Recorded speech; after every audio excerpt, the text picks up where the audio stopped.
Having successfully run a quiz or an assessment, you will now have an assessment report detailing how your students have progressed. In this video, we'll take a look at the different areas in the report and what we can glean from the data provided.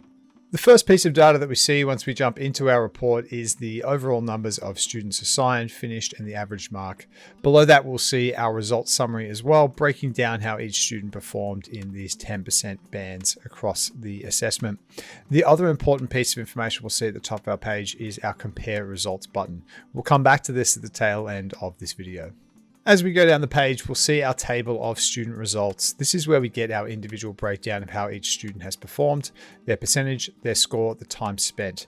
And as we look past the time spent, it's when we start to go into the analysis tags that are included inside of this assessment. In the case of a quiz, like we have in this sample report here, all of these analysis tags will be automatically created. The analysis tags represent how well the students performed in each of these different areas. To get some more information about an individual student, we can click into their name, and that will take us through to a report where we'll be able to see more of an in-depth breakdown.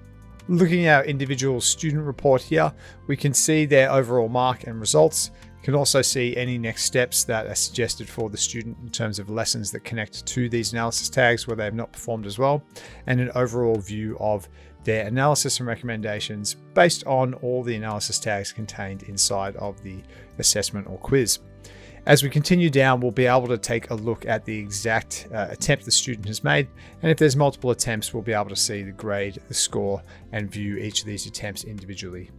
Coming back to our full report, underneath our student results, we'll see our analysis and recommendations.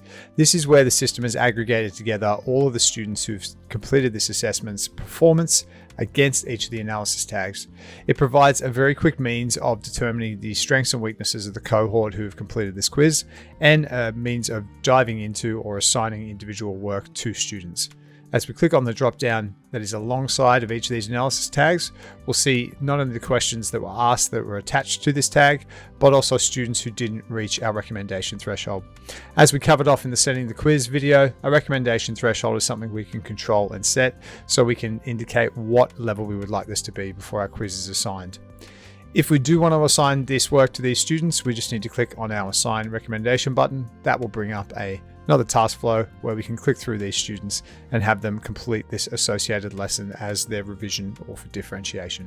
Beyond our aggregate of analysis tags, we can see a per question breakdown. Sorting through this will allow us to determine if there's particular questions across the cohort where the students have been strong, or where there are some areas that students need to revise.